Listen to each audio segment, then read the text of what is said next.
Welcome to the Level Up Report, where this week we'll be talking about how Sony, Microsoft, and Nintendo are forcing game companies to actually disclose loot box drop rates. This came up last week, and the reason for all this is because of all the attention video games in general have gotten from governments and politicians about loot boxes, and that could be from Lord of the Rings, Shadow of War, and Battlefront 2, causing the huge commotion about it. So there's been a lot of news sites saying that these three companies are now going to eventually require game companies to say what the drop rates are going to be in the loot boxes, which is different from what I was expecting. I was optimistically hoping they would get rid of loot boxes, but all they're doing is just saying what the rates are going to be for these. So, what do Hmm. you think? I mean, is a move forward. I'll give that for sure. It's good that they start trying to take control. But like you, I was more optimistic. I was thinking about something more different. So they're just gonna announce the drop rate. Just That's it. because they Just yeah, announcing the drop rates. just by saying that would not stop the people from buying still. It could still get out of hand. Um so loot boxes and microtransaction are different. It seems in this industry now. I think Um, I think there's a line now for there's a what they line. are.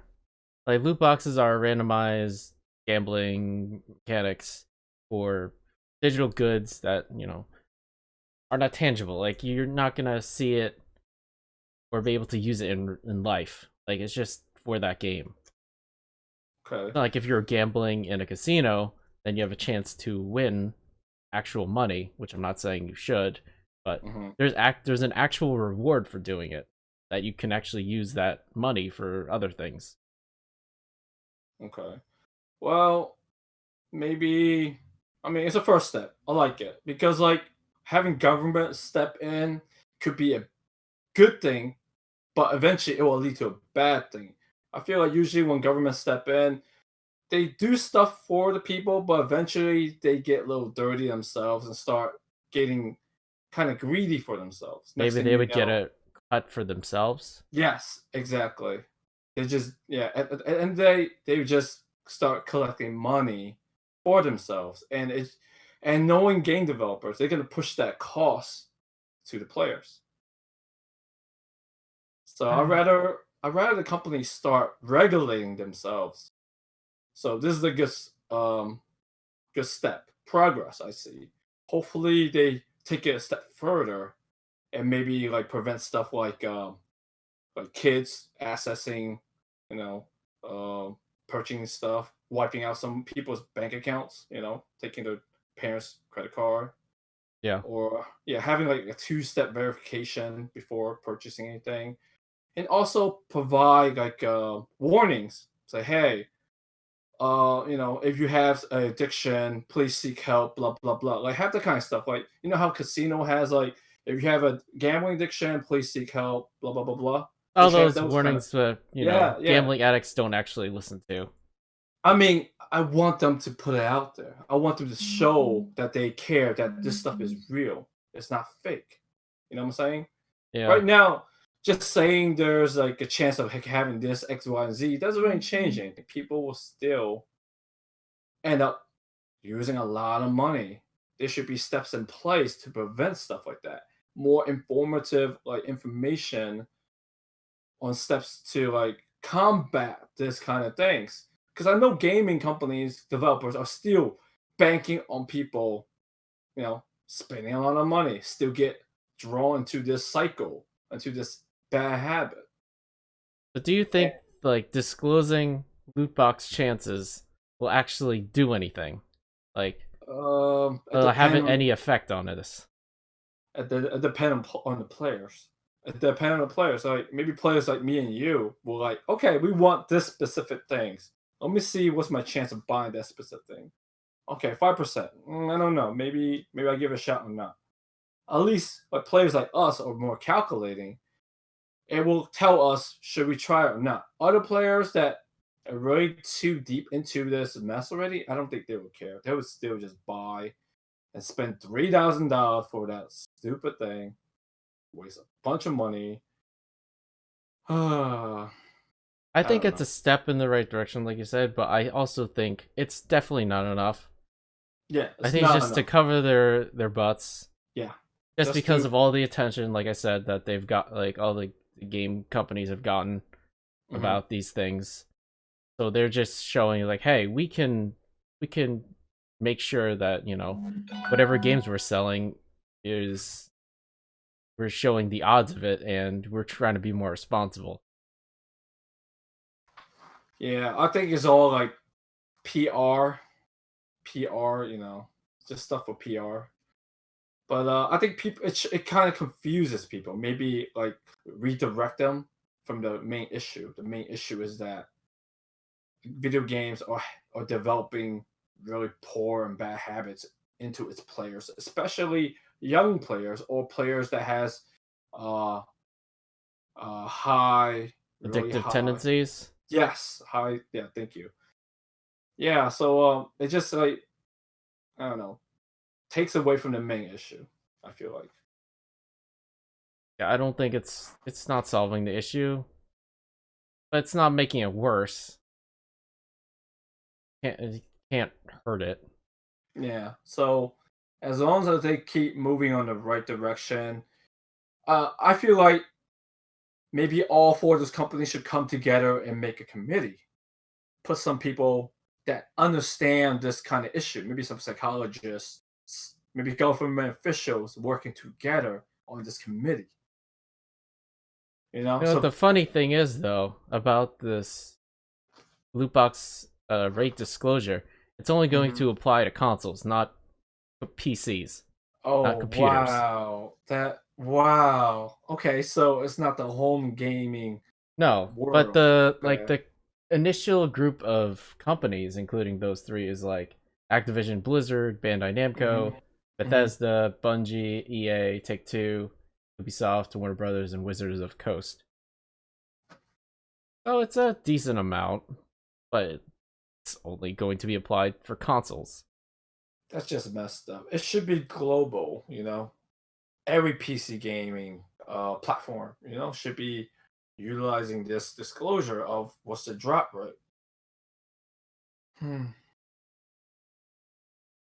Gaming used to be fun. It used to be fun. It It used used to to be fun be not thinking about all this bullshit that you have to think about now, of it how used to they be can just get more money out of you. it used to be rewarding from doing things. But nowadays it's all about the money, all about how much we could get from the player, how much more could we grab from this one single game. And it just ruins the game because the game quality went goes all the way down because people, the developers and the team are just too focused on making the game revolve around a microtransaction or loot box system. Or like a constant cash flow. So they don't it's not just a one-time purchase. Now they have things that their loyal fan base in those games will constantly spend money for. So those games that were previously, oh, there's the initial hype that when people pre-order and everything, and then the sales just drop after that. Mm. So now they have a more consistent way to get money.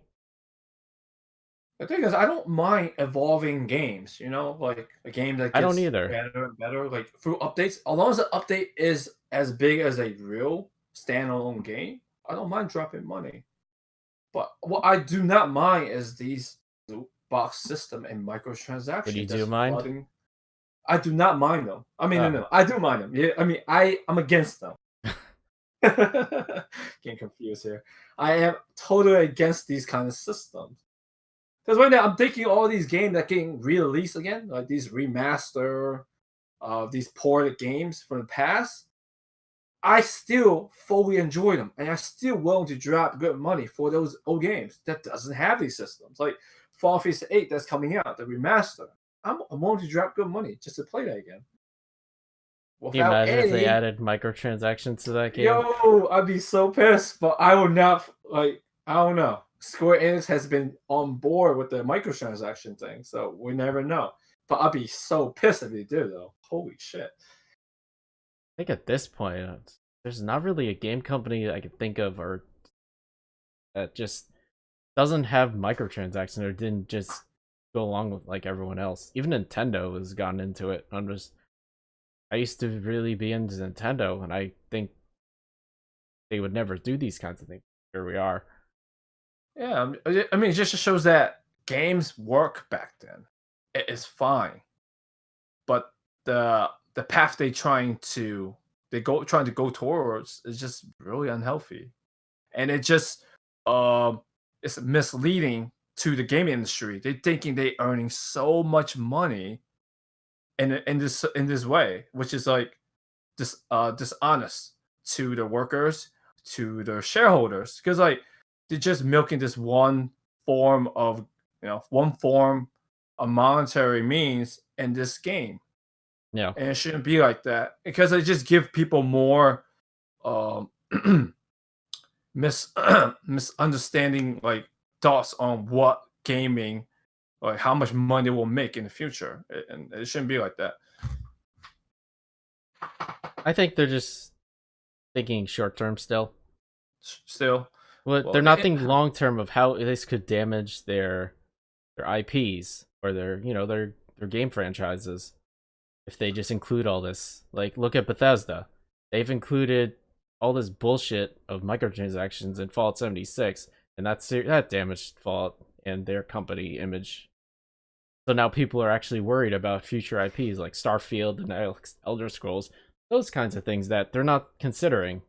They're hmm, just thinking of making money here and now, and then worry about it later. yeah, like they inflating the money in this industry, and it will put a lot of pressure on the developers and future developers. That's why all these companies are closing. Like EA is closing every single one that does not meet its quarter. Its meet its requirement. I just Of think that that year. game companies also have an unrealistic expectations now, which I think we could talk Yes, about yes, later in another that's the topic. word. Yeah, that's the word I was looking for. Unrealistic expectation and the amount of money they're supposed to be earning. Like everything has to make millions and millions of dollars. If they don't, it's a failure. Yeah, yeah. Some games actually made decent amount of money, but they deem it as a failure because they did not make more. I know Hmm. Square Enix thought the new Tomb Raider games were a failure because they didn't make millions of dollars. Which is funny because I heard that latest Tomb Raider has the most microtransaction in all three trilogy. It did, but it didn't. I don't think it did that well. It was kind of released at a weird time. I don't know. It's Mm, well, I just pray yeah. the industry gets better. Maybe make a committee or something and work on improving their stance on loot boxes and microtransaction, and listen to the players. Remember, it's the players that give you the money, you know, Right. to make you successful. If you keep abusing your players, they go elsewhere. And it's kind of poor taste to abuse the one that give you money, like the one that had the tendency for addiction. They squeezing their pockets, and they're squeezing the young players, the kids that doesn't know better. I know for me, if this keeps up, I don't know how much more I could personally take if I have to constantly look at games and dodge all these landmines of microtransactions just because I I don't want to deal with that. And I just Hmm. wanted to play a game to relax and get away from this, and all that's Hmm. happening is I'm just encountering that everywhere now. Yeah, I agree. Well, money speaks. Money is power. So, I suggest to the listeners of this podcast that don't buy games day one. Don't give them your money day one. Wait for a sale. Wait for it to be used or something. Wait for a discount. Play your old games. Enjoy what is gaming is all about. And they will listen. seeing that they're not making much money, they have to change their acts. They have to change their methods. So money speak power. Do a wait and see approach, just because of how games are patched nowadays. Usually it's at its worst state at the beginning. They'll just give it time. But that's gonna do it for this week. Thank you guys for watching, and we'll see you next time.